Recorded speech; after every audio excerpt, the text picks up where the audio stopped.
All right. Hey, how's it going? So here is a brief video on how to do some of the etchings that I get. So I have here an axe, meep, and as you can see, it's buffed relatively clean. There's still some black scale over here, but I'm not really etching over here, so it doesn't really matter. But if there is black scale, just know that the etching won't cut through it at all. That stuff's hardcore.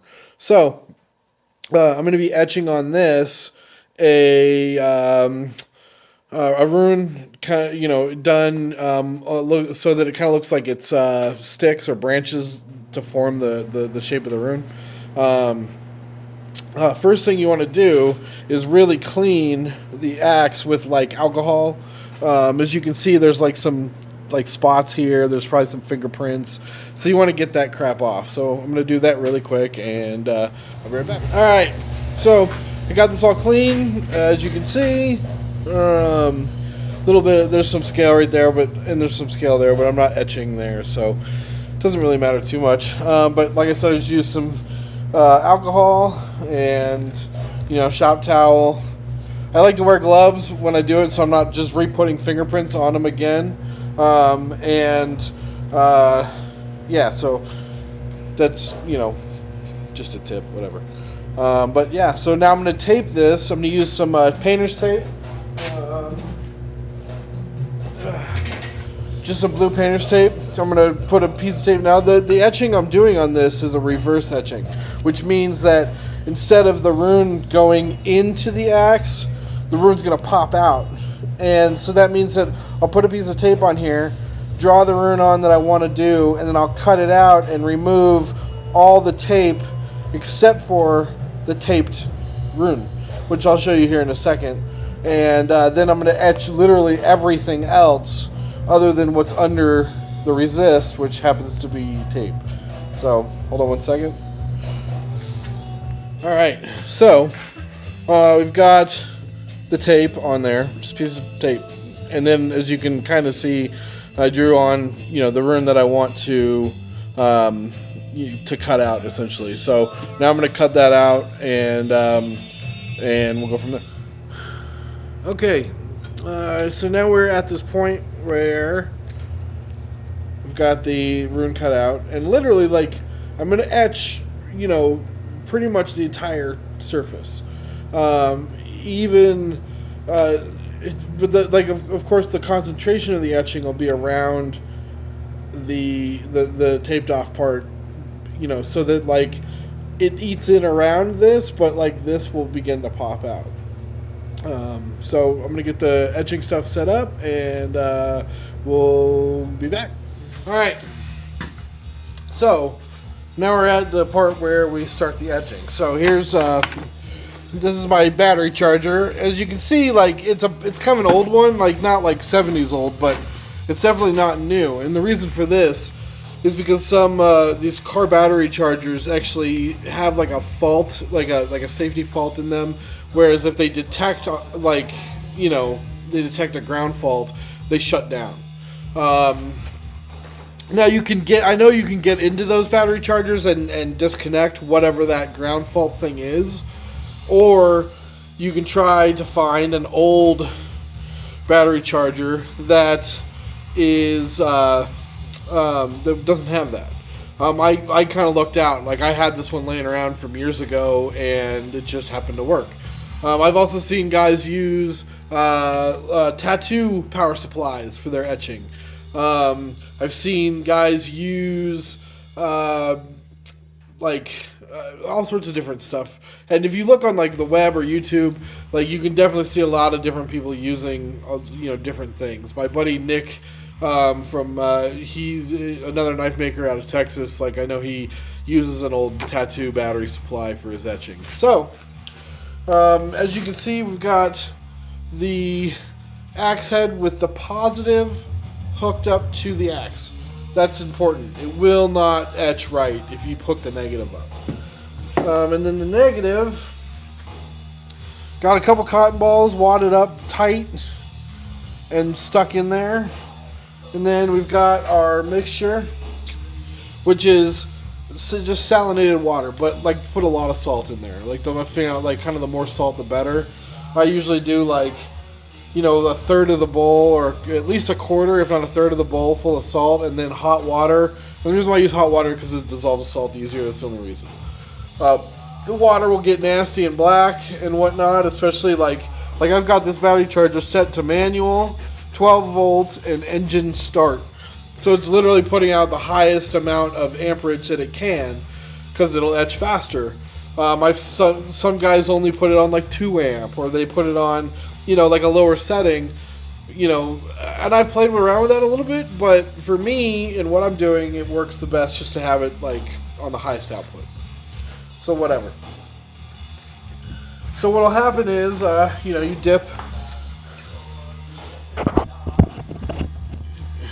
dip this in the water. As you can see, it's dripping. The water is kind of over here. And I apologize. I'm using my my iPad to do this because my phone, like you wouldn't be able to hear me talk because the speaker's all jacked up. So there's the water with the salt in it. You can see the salt at the bottom. I'm trying to mix it up, get that salt all, you know, dissolved.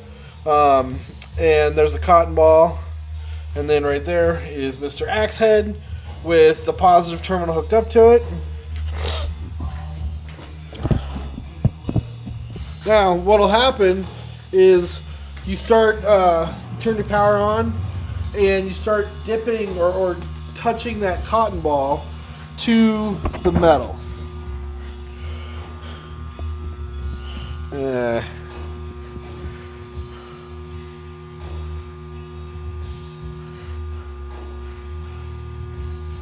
And it'll bubble and sizzle, you know, and you'll see the cotton ball bubbling. You see it bubbling there, and it'll put off a bunch of steam. Don't inhale that fume. Like, I know that you're not retarded, but like that stuff, man, it sucks. Like, I've accidentally inhaled it a few times, and like it just burns your throat really bad.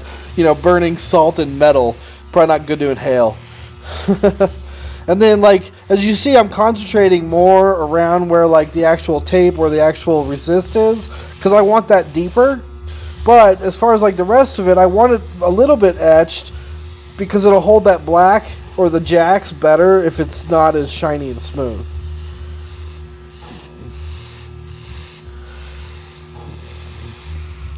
So I'll do that for a while, and, you know, probably for an axe like this, I'll probably be etching for 20 to 30 minutes, just, you know, dab, dab, dab, all over it, all over the face of the axe. Again, concentrating most of my dabs on that where the tape is, because I want it deeper there. And then I just want a really light etching all over the rest of it, just to kind of rough it up so that it holds on to the blackening better. So be back. I'll show you. Also, really quick side note or tip, man, make sure that your clamps are taped up real good. You know, even wear rubber gloves or something. It will shock you, man. It can get you through all of this, you know. So just, you know, safety, man. When you're working with electricity, I just noticed that, like, one of my alligator clips is kind of showing through a little bit there, and as I was etching, it gave me a little zap. Just, I mean, it's car amperage, you know. It's not. I mean, I'm not gonna say it's not gonna hurt you, because it could. Like, electricity is electricity, and it takes a half an amp to kill a human. But so be careful, you know. And we're working with electricity and water and all these scary things that people say that we're not supposed to combine. Yet here we are using science to combine them. Alright, so here's a quick little shot of kind of what it looks like while I'm etching this. Like, this shit turns nasty and black, and it's fucking gross. But, you know, that's just kind of what happens. I usually, like, will, you know, go and wipe a lot of this off, you know, about halfway through so that it starts clean again, because this buildup of goo will definitely inhibit the etching a bit. But, you know, for right now, it's fine. And then, as you can see, I'm kind of taking it and going all around. Be careful when you're getting close to, you know, your positive, because, you know, you'll spark and it'll take a you could take, a chunk out of your axe or your knife, whatever you're etching. You could take a chunk out of it. So now I'm just just running this along, running it along. Like I said, very light etching all around everything except for the middle, where the tape is for the resist, because that's what I want deep. And you don't want to really rub too much around the tape. You want to pat, and the reason why is because you don't want to peel up the tape with, your thingy here. So, all right. So I just, dipped this in the water to try and clean off the black goopy slime, and that way, like, it's clean. And so I keep all. I could technically blacken this now, and that that rune would pop out just fine, but I want it deeper. And I can kind of feel it. I rub my fingernail on there, I feel like how deep it is, and for me it's nowhere near deep enough. So I'm gonna keep going with this, and as you can see, like, you get a nice little finish all around everything. You can actually see the so my axes are the heads are mild steel, but I forge weld a high carbon steel blade shank into the head as like a for the cutting edge, because mild steel versus high carbon steel, you can't really mild steel doesn't hold an edge, but high carbon steel does, and I use 1085 for my edge, and you can actually see that edge, that steel darkens a lot more than the mild does. The Japanese would call it sanmai, which means layers. So, yeah.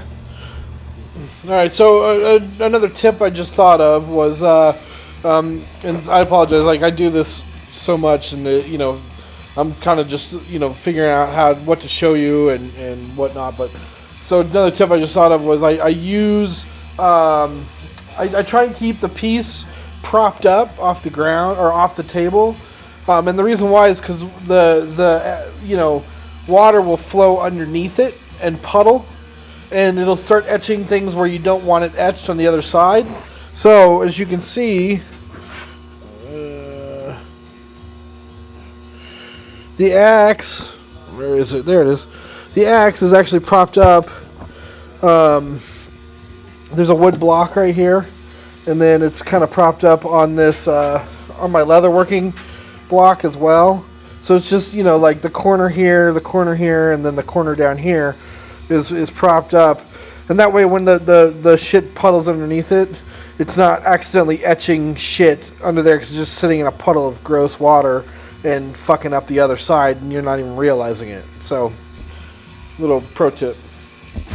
For a larger etching like this, one of the things I like to do is halfway through I'll switch out, put new cotton balls in. And they're cotton balls, it's like not expensive. So here's 2 cotton balls, wad it up, kind of like I said, wad them up kind of tightly, and then put them on your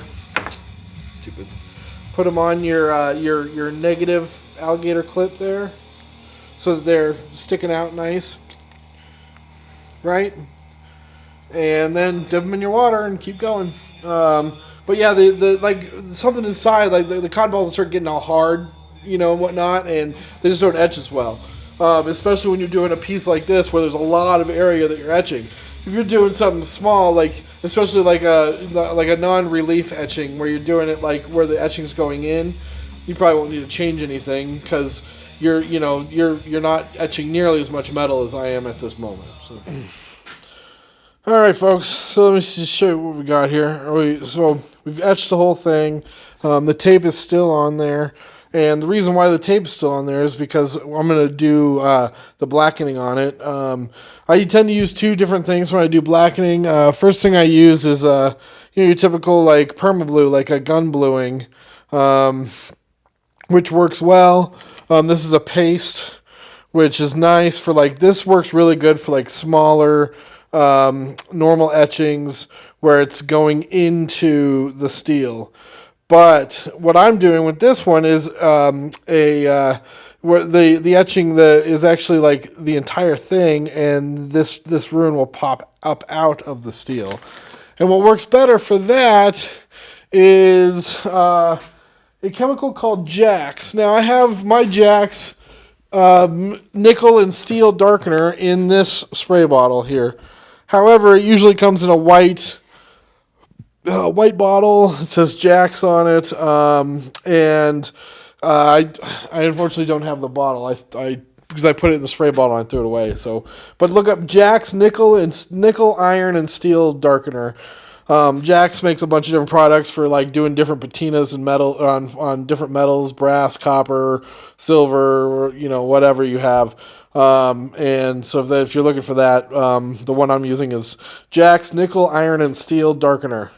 So we're about to etch this. I'm going to give it a clean up one more time, and then I'll put some of the this Jax on there and rinse it off, and we'll see how it comes out. All right, folks. So I blackened the axe, and what I do is I essentially I spray on the Jax, spray it on there, let it kind of coat nicely throughout the entire thing. And then what I do, you take it and you dunk it in water. Just dunk it right in water, which kind of stops the reaction of the Jax. And then, wipe it all down, which I'm trying to do in camera here. But I, wipe it all down, dry it off nicely. Okay? And then we peel off the tape, or the resist, you should call it, to expose the work that we have done. Okay. Give it a good wipe down. Now, we're not quite done yet. What we need to do, and I'm looking for my WD-40. Hold on one second. Now, what we need to do is we take our WD-40 and a little bit of quadruple zero steel wool. That's 0000 steel wool. It's the finest steel wool you can get. And we spray our axe with a WD-40, and then you just take the steel wool and lightly buff the surface, including where where the design is, the whole nine. Just kind of lightly buff everything. Take a rag or a paper towel and wipe it off. And what this does is it kind of blends the blackening, so that it looks a little nicer. It just buffs some of it off. If you've gotten a little bit on your actual design, you can work and buff that off as well.